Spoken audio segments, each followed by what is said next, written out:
Muy bien, si tienes tu Biblia, vamos a estar estudiando un poco en Números, capítulo 21. Y la semana pasada compartíamos acerca de Jesús en el Antiguo Testamento, algunas de las representaciones o esas, eh, fi- una figura pues profética o simbólica de qué sería Jesucristo revelado, porque la Biblia nos describe que en el Antiguo Testamento era así como había un velo de por medio, entonces es como que ves algo, como cuando está un vidrio empañado y puedes ver así como la silueta de las cosas y dices, ¿será ese un árbol o qué será? Entonces se veía como la sombra de algunas de las cosas, pero cuando llega Jesucristo, pues ahora vemos así a cara descubierta a Dios en Jesús. Entonces el Antiguo Testamento todo apunta hacia el Nuevo Testamento o hacia la vida de Jesús, aquellas cosas que se abrían, todas las promesas de Dios que se cumplirían en Jesús. Entonces en el Antiguo Testamento encontramos algunas referencias como la túnica, como el maná es un poco que vamos a ver hoy, como el cordero de Pascua, y hoy vamos a ver también acerca de la serpiente de bronce.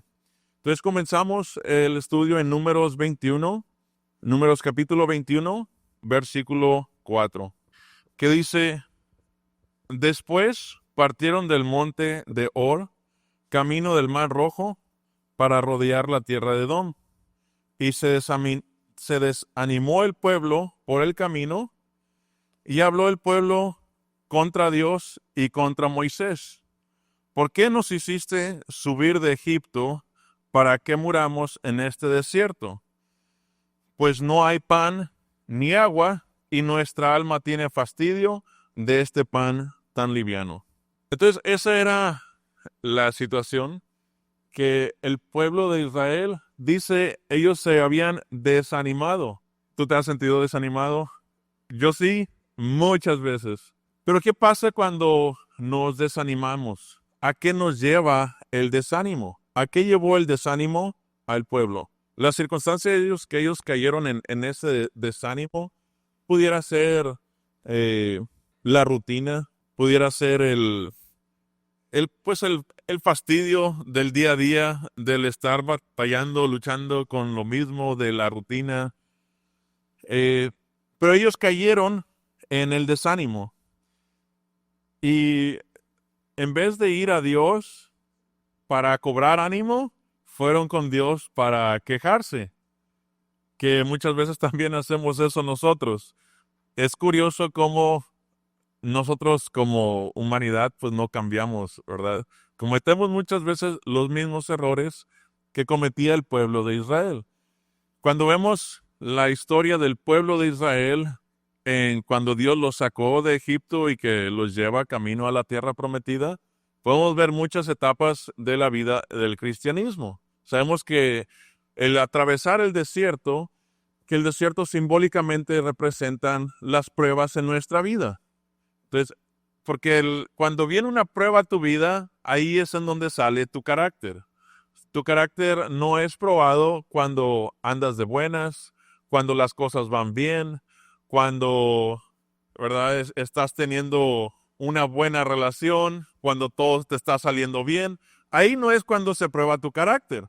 Ahí es fácil que uno ande de buenas siempre, ¿verdad? Si salió bien un negocio, pues vas a andar de buenas, invitas a tus amigos, haces una carne asada, ¿verdad? Te rompen una ventana y dices, ay, no pasa nada, no hay problema, ¿cierto?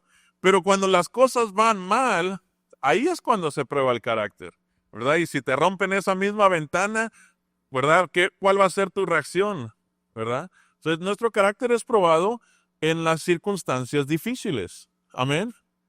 Y la Biblia nos dice eso. Entonces, quizás hay circunstancias difíciles en nuestra vida y eso quiere decir que Dios está probando nuestro carácter o transformando nuestro carácter si nosotros nos dejamos. Pero Dios quiere ponernos a prueba y si tenemos ese buen carácter, pues vamos a pasar la prueba. Y si no tenemos todavía ese carácter, pues va a salir. Y ese es como el mensaje de hoy, que Dios prueba nuestro carácter a ver si ya estamos ahí o a ver en qué podemos ser cambiados por Dios. Amén. Pero entonces, eh, ellos iban caminando mucho tiempo por el desierto, se cansaron, se desanimaron y aquí el desánimo, así como al pueblo de Israel, los llevó a la queja y a la murmuración o la crítica o el juicio. Y lo que pasa cuando nosotros estamos desanimados es que nuestra perspectiva cambia. Entonces, en vez de ver lo bueno de las situaciones, vemos lo malo. En vez de ver los aciertos de nuestro esposo, de nuestros hijos, de nuestros hermanos, empezamos a ver la falla. Hay un cambio en la perspectiva. Y ese cambio en la perspectiva nos lleva a crear y creer en mentiras. Porque el argumento o la queja del pueblo de Israel, versículo 5 es: ¿por qué nos hiciste subir de Egipto para que muramos en este desierto? Esa era la acusación contra Dios. ¿Para qué nos sacas de Egipto aquí a matarnos?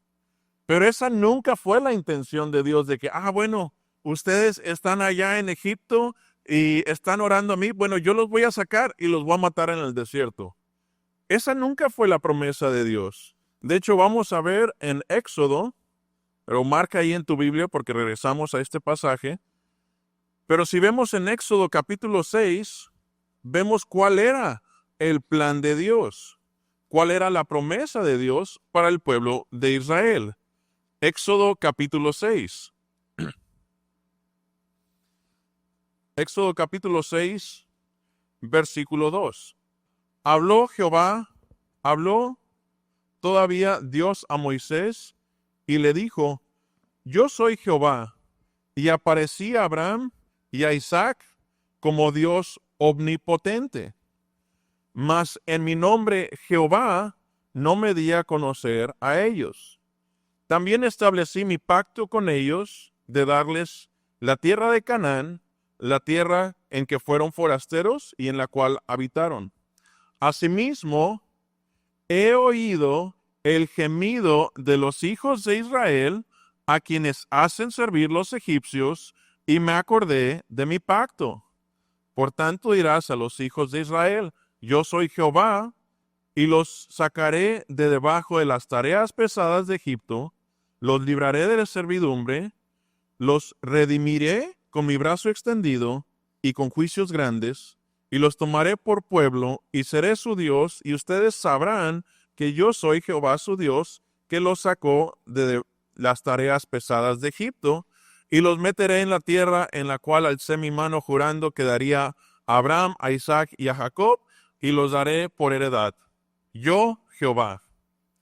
Esa es la promesa de Dios. Entonces, el pueblo, en lugar de haber ido así como con la queja, debieron de haber como recordado la palabra, la promesa de Dios, y decir: pues el camino está difícil, pero no estamos solos. Dios está en medio de nosotros. También esa era una de las promesas, ¿verdad? No es como a veces nosotros, humanamente, que a veces prometemos estar ahí con alguien y decimos: no, sí, yo voy a estar contigo. Y no, sí, vamos, y los dos. Y en cuanto se pone la cosa difícil, es como sálvese quien pueda, ¿verdad? Y yo me zafo, pues allá tú, y yo me cuido, y pues cada quien, ¿verdad? Así somos como nosotros como hombres. Es como que vemos un problema y, pues ¿sabes qué? Pues ya aquí cada quien para su casa, ¿verdad? Y sálvese quien pueda. Pero también parte de la promesa de Dios era que Él estaría ahí con su pueblo. Amén. Que Él estaría en medio de su pueblo. Y Dios acampaba y la presencia de Dios siempre estaba con Israel. Entonces, no había razón para dudar. De hecho, diariamente ellos veían la provisión de Dios con el maná. Todos los días la comida era provista de una manera milagrosa. Dios nunca dejó de estar con ellos. La presencia de Dios los acompañaba. y se veía como una columna de fuego de noche y como una columna de nube en el día. Y la provisión, entonces, había muchas señales, muchas evidencias de que Dios estaba ahí con el pueblo. Entonces, Dios estaba cumpliendo su palabra. Pero todo esto que sucedía es porque Dios estaba probando el corazón de ellos. Amén. Pero aquí dos cosas que quiero comentar también aquí en el pasaje. Versículo 3, me aparecía a Abraham, a Isaac y a Jacob como Dios omnipotente o como El Shaddai, que es el eterno o el autoexistente, el que no fue creado, el que siempre ha sido o el que existe por sí solo. Eso es El Shaddai, que es Dios omnipotente.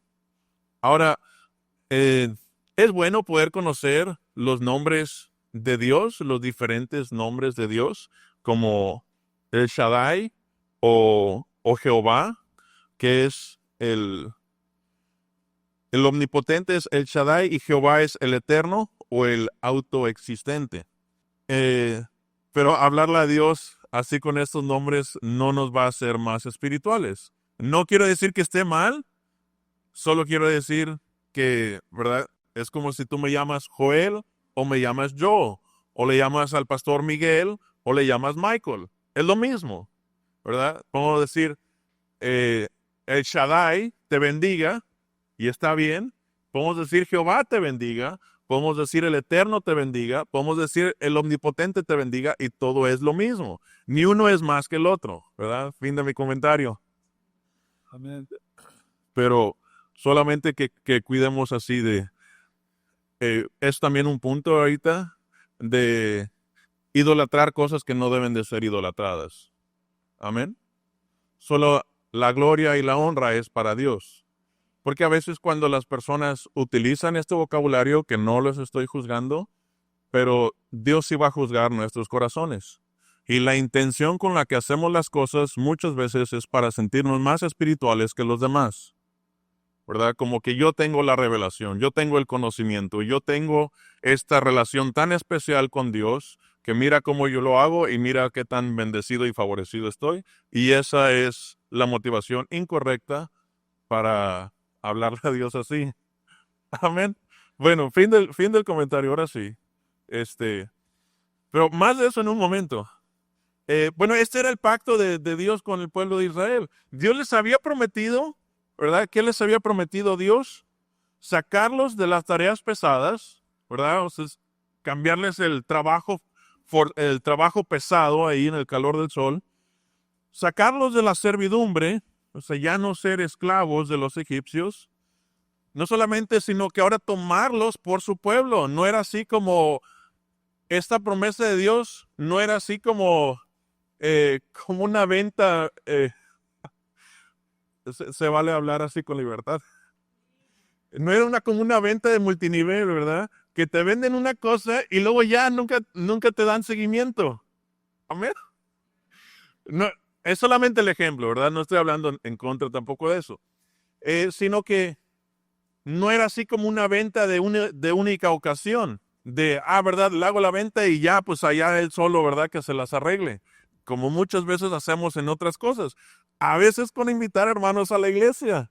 A veces somos que no, hombre, sí, vente y le estamos insistiendo y apenas llega a la iglesia y lo que nos mandaron encuentro y lo mandamos y luego es, bueno, ahí tú solito, dale. ¿Verdad? Sino que Dios dice, no solamente los voy a sacar de ahí, sino que van a ser mi pueblo. Y eso habla de una relación continua, ¿verdad? Van a ser mi familia, ¿verdad? Tú con tu familia, o sea, siempre quieres ver a tu familia. Amén. ¿Verdad? Hay una fiesta, pues hay fiesta para todo, ¿verdad? Porque la niña cumplió un mes, porque la niña dio sus primeros pasos, porque la niña dejó el pañal. Para todo hay fiesta. Siempre es, ¿verdad? Que salió bien en las calificaciones, fiesta, ¿verdad? Cualquier cosa hay fiesta, porque disfrutamos el estar con nuestra familia. Y nosotros siendo el pueblo de Dios, no solamente ahora su pueblo, sino también adoptados por Dios, tenemos esa relación tan cercana con Dios, que Dios la promesa de Dios no fue así como que, bueno, ¿verdad? Te voy a hacer el favor, te voy a sacar de ahí, pero ya no me hables, ¿verdad? Pero cuando vuelvas a ocuparme, pues ahí, pues a ver tú cómo le haces, sino que tener esa relación continua de adoptarlos. Dice, yo seré, versículo 7, los tomaré por mi pueblo y yo seré su Dios. Entonces, seremos pueblo de Él y Él será nuestro Dios. Y no solamente eso, dice, y sabrán que yo soy Jehová su Dios, que los sacó debajo de las tareas pesadas de Egipto. Y eso también es lo que Dios quiere hacer hoy, que nosotros sepamos y que comprobemos que Dios es nuestro Dios, que somos pueblo de Dios, no solamente por la palabra, sino que lo experimentemos, que nosotros sepamos y que comprobemos cuál es la buena voluntad de Dios, agradable y perfecta. Porque cuando cuando no conocemos de algo, ¿verdad? Los demás nos platican. Conocemos como de haber oído, ¿verdad? De haber escuchado el testimonio.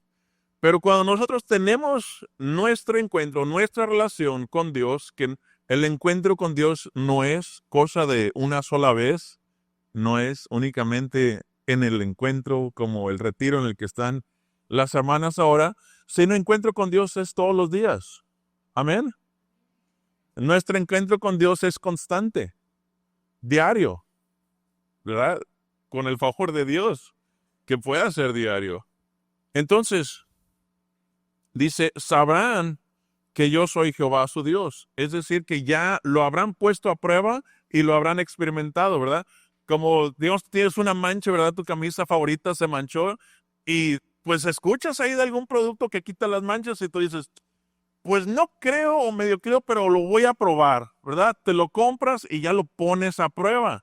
Y entonces ya si funciona, pues dices, no, pues sabes que sí funciona y a mí me consta y yo sé porque lo he vivido, porque lo he experimentado, porque me ha funcionado. Amén. Entonces, ahí dice, y ustedes sabrán que yo soy Jehová, su Dios, que ellos habrán tenido esas experiencias y esos testimonios con Dios y que saben que realmente las promesas de Dios están siendo cumplidas en su vida. Dios sigue teniendo promesas para nuestras vidas y Dios es fiel a su palabra. Dice que Él se acordó de su pacto que hizo con Abraham, con Isaac y con Jacob. Y también esa promesa que hizo Abraham también es para nosotros el día de hoy. Amén. Porque en Abraham serían benditas todas las naciones de la tierra por la salvación que hay en Jesucristo. Entonces, nosotros tenemos la bendición de Abraham en nuestras vidas al creer en Jesucristo, por extensión, por la palabra de Dios. Depende que nosotros busquemos a Dios con un corazón sincero y que podamos humillarnos delante de Él para tener ese encuentro y que así podamos experimentar y no solamente conocer la palabra, sino vivir la palabra. Y eso es lo que queremos. Aquí venimos a conocer la palabra, pero queremos salir a vivir la palabra. Amén.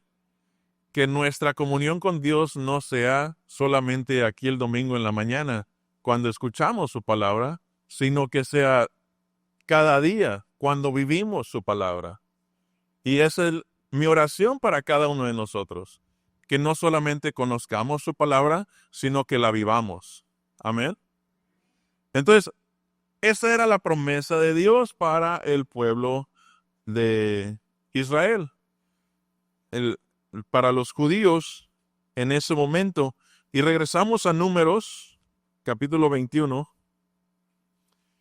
Entonces el desánimo los llevó a la queja, al juicio, a la murmuración, y eso los llevó a ver las cosas de manera distorsionada, a crear y creer en mentiras, que Dios los había sacado de Egipto para matarlos en el desierto, pero esa nunca fue la intención de Dios.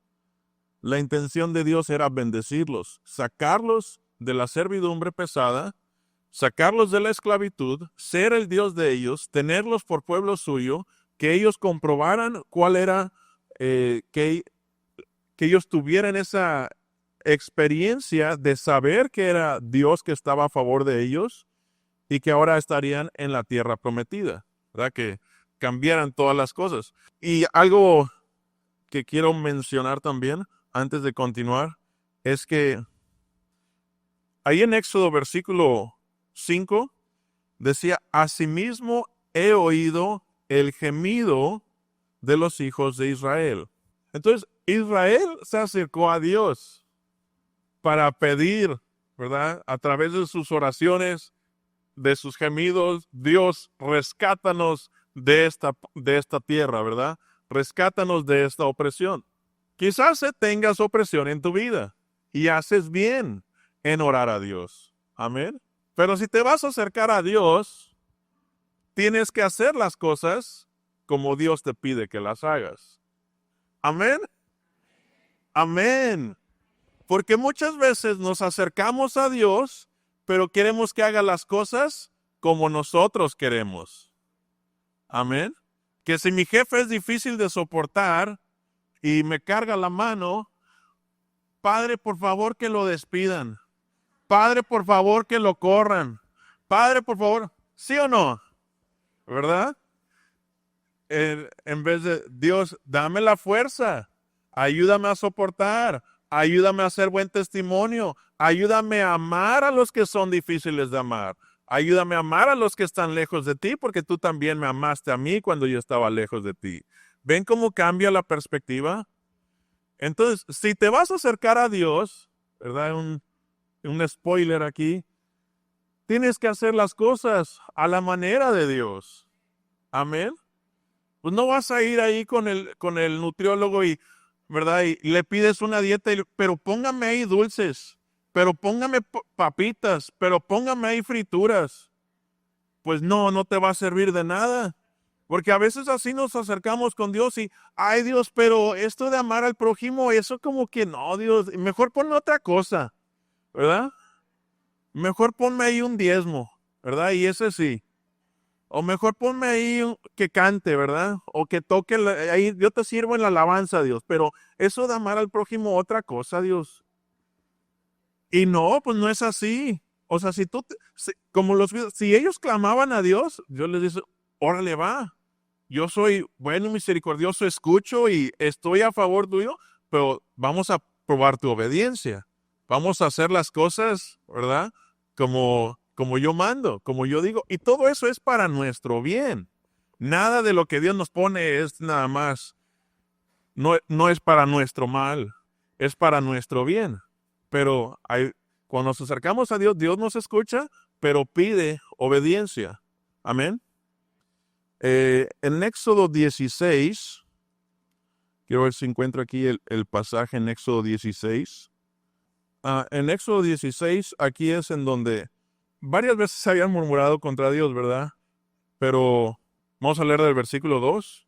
Éxodo 16, 2, dice, y toda la congregación de los hijos de Israel murmuraron contra Moisés y Aarón en el desierto, y les decían los hijos de Israel, ojalá hubiéramos muerto por mano de Jehová en la tierra de Egipto, cuando nos sentábamos a las ollas de carne, cuando comíamos pan hasta saciarnos, pues nos habéis sacado de este desierto para matarnos a hambre a toda esta multitud. Y Jehová dijo a Moisés, he aquí, yo os haré llover pan del cielo, y el pueblo saldrá y recogerá diariamente porción de un día, para que yo pruebe si anda en mi ley o no.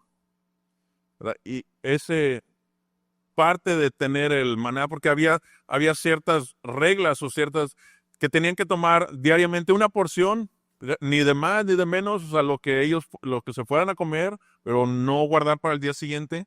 Hasta el sexto día, entonces sí tenían que guardar para el día siguiente. Pero parte de tener eso ahí, dice al final del versículo 4, es para probar si anda en mi ley o no. Que eso representa el desierto aún hoy en nuestra vida, las pruebas que si podemos obedecer a Dios en esas situaciones difíciles. Entonces, el propósito de llevarlos ahí por el desierto era para probar su corazón. Amén. Y la Biblia nos habla muchas veces de las pruebas, en el Nuevo Testamento también. Entonces, Dios prueba nuestros corazones. Y si tú te encuentras en alguna situación en la que te sientas desanimado, Dios está probando tu corazón. Y tú puedes tener una perspectiva negativa y trastornada y creer las mentiras, o puedes recordar la palabra de Dios y cobrar ánimo con la palabra de Dios y aferrarte a su promesa. Amén. Entonces regresamos allá a Números. Ahora, ¿qué sucedió con el pueblo de Israel? Versículo 6. Consecuencias de tener una mala actitud y un desánimo y juzgar y murmurar en contra de Dios. Y Jehová envió entre el pueblo serpientes ardientes que mordían al pueblo, y murió mucho pueblo de Israel. Consecuencias de sus acciones. Entonces el pueblo vino a Moisés y dijo: hemos pecado por haber hablado contra Jehová y contra ti. Ruega a Jehová que quite de nosotros estas serpientes. Amén. Gloria a Dios que el pueblo de Israel reconoció su error, reconoció que había pecado y que había hablado mal contra Dios y contra Moisés. Y quizás tú hayas hablado mal, ¿verdad? En contra de Dios o en contra de alguno de tus hermanos. Y pues si el Espíritu Santo te lleva a reconocer, pues es un buen tiempo de reconocer y arrepentirte de haber hablado y haberte quejado en contra de Dios o en contra de algún hermano. Amén. Y versículo 8, y dijo Jehová a Moisés: hazte una serpiente ardiente, una serpiente de cobre, y ponla sobre un asta, y cualquiera que fuere mordido y mirare a ella, vivirá. Y Moisés se hizo una serpiente de bronce y la puso sobre un asta, y cuando alguna serpiente mordía a alguno, miraba a la serpiente de bronce y vivía. Amén. Entonces, Dios mandó a las serpientes como una consecuencia de su desobediencia, porque la desobediencia vino por una falta de fe, ¿verdad? Que si ellos se olvidaron de creer en la palabra que Dios les había prometido, en la promesa de Dios de ser su pueblo, de sacarlos y de llevarlos a la tierra prometida. Entonces, el desánimo vino por una falta de fe. Eso los llevó a la desobediencia y a la queja. Pero ellos se arrepintieron, gracias a Dios, y en el momento que se arrepienten, pues también Dios perdona. Amén. Si tú te arrepientes, Dios te perdona. Eso es lo que Dios espera de nosotros también, que podamos reconocer nuestros errores y que podamos arrepentirnos. Y Dios está listo siempre para perdonarnos. Lo que Él busca es un corazón arrepentido. Dios no rechaza a nadie que se arrepiente genuinamente. No importa qué hayas hecho. Amén. No tengas miedo de acercarte a Dios si te acercas con un corazón arrepentido. Fue el que Dios te va a recibir y Dios te va a perdonar. Eso es lo que Dios quiere. Perdonar, que tú te acerques a Él. Ahora, quiero hablar un poquito acerca de esa serpiente. Aquí vemos en el 8 y 9 que se hizo esta serpiente y se puso sobre un asta. Y la serpiente pues representa a Satanás, al enemigo, al pecado, la muerte. Hay muchas cosas que se representan en la serpiente. La ideología del mundo en el que vivimos. Pero Génesis 3, 14 y 15, esa es la maldición sobre la serpiente. Génesis 3, 14 y 15, y Jehová dijo a la serpiente: por cuanto esto hiciste, maldita serás entre todas las bestias y entre todos los animales del campo. Sobre tu pecho andarás y polvo comerás todos los días de tu vida. Y pondré enemistad entre ti y la mujer, y entre tu simiente y la simiente suya. Esta te irá en la cabeza y tú le herirás en el calcañar. Dios maldijo a la serpiente por haber llevado a Adán y Eva al pecado, por haberlos engañado. La maldición fue sobre la serpiente.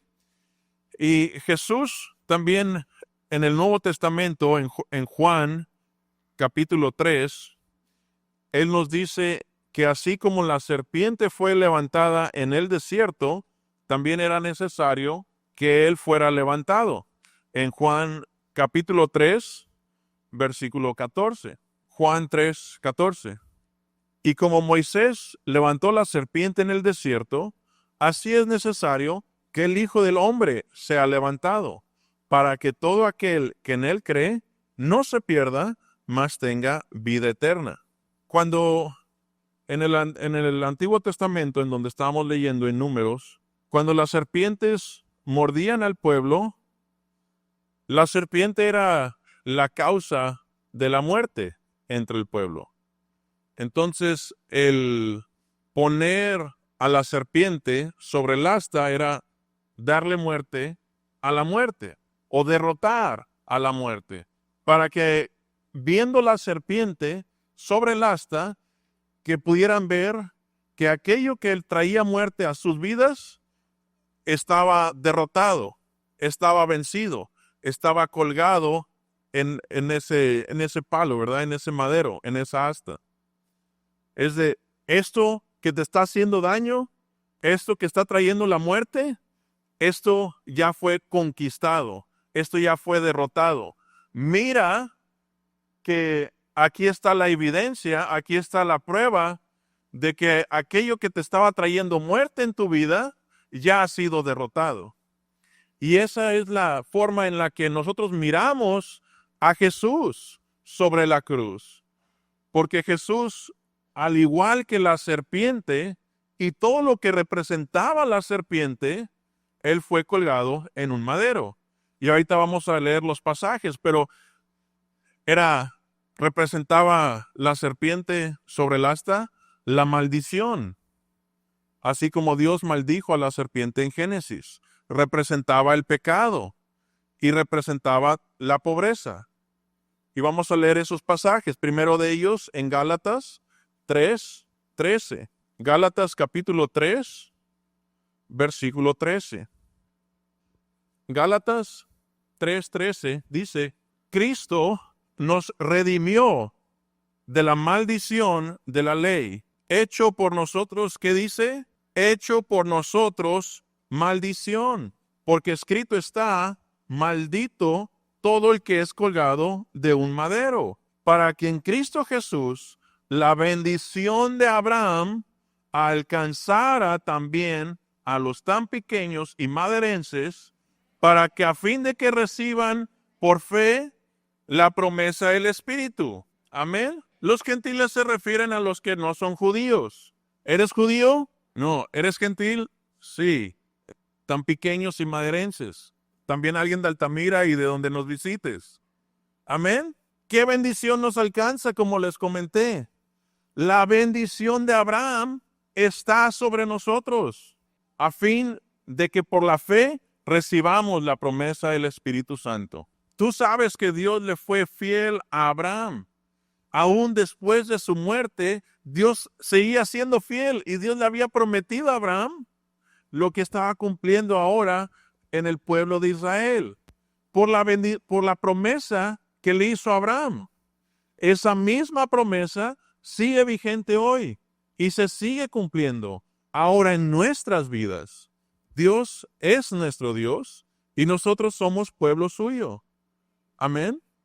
Y aquí el versículo 13 nos dice que Cristo fue hecho maldición por nosotros. Que dice, maldito todo el que es colgado en un madero. Si estás tomando notas, puedes anotar Deuteronomio 21, versículo 22 y 23, que es la referencia de este pasaje. Entonces Jesucristo fue hecho maldición, así como la serpiente que era maldita por Dios, que fue colgada, también Cristo fue hecho maldición para que la salvación nos alcanzara a nosotros. Amén. Punto número 2. Segunda de Corintios, capítulo 5. Segunda de Corintios 5, 21. Segunda de Corintios 5, 21. al que no conoció pecado, por nosotros lo hizo pecado, para que nosotros fuéramos hechos justicia de Dios en él.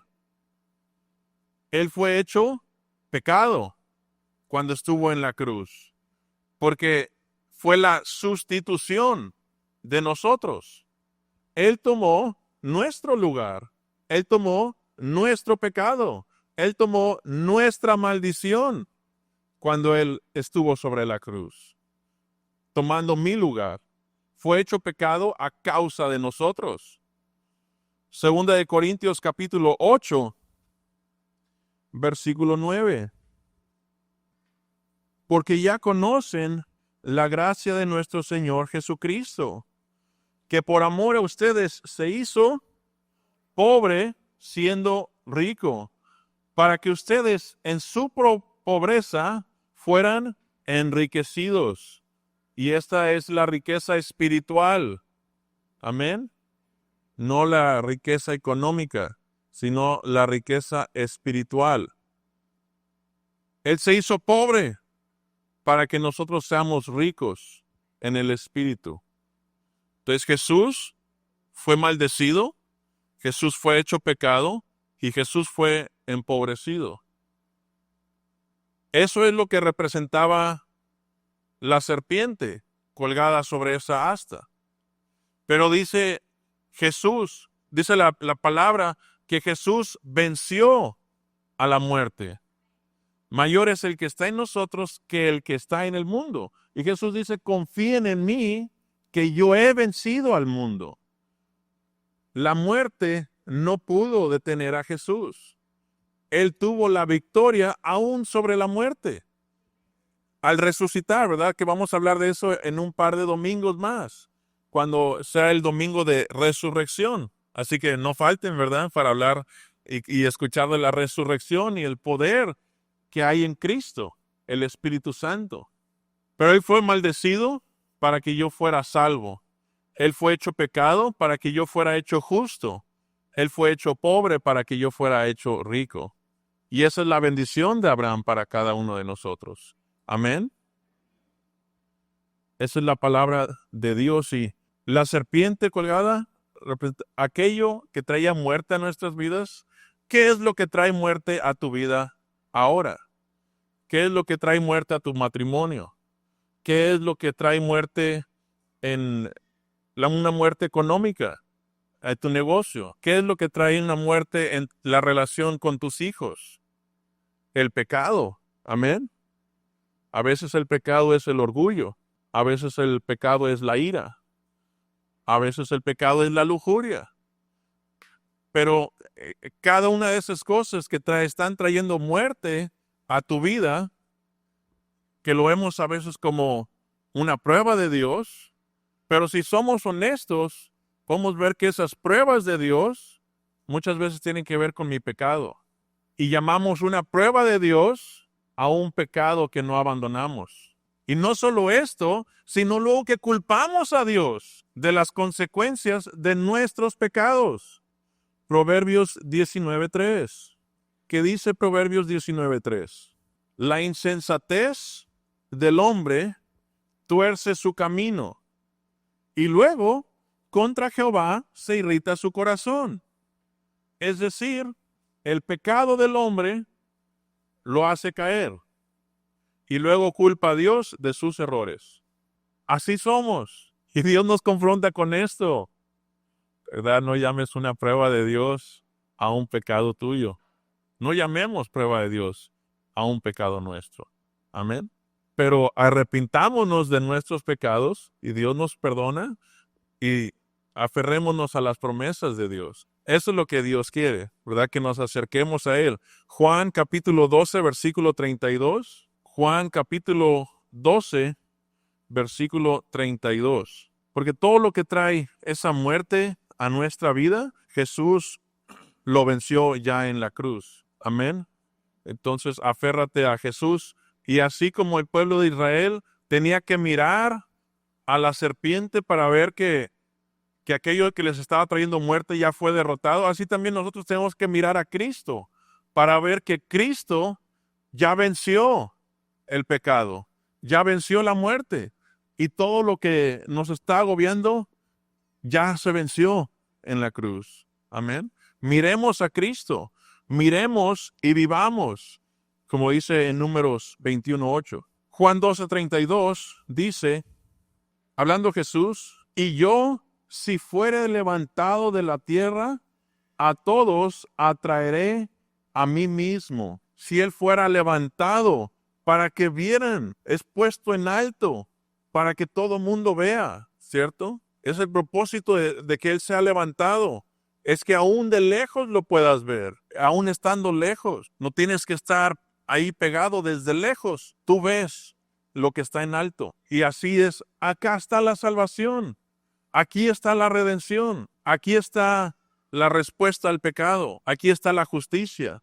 Aquí está la riqueza espiritual. Aquí está la salvación. En mí, en Cristo. Yo estoy aquí en la cruz y yo he vencido al mundo y el pecado ha sido derrotado. Véanme a mí, que he vencido al pecado, para que en mi justicia tú tengas justicia. En mi maldición tú tengas bendición. Amén. Y por último, Hebreos capítulo 7, versículo 25.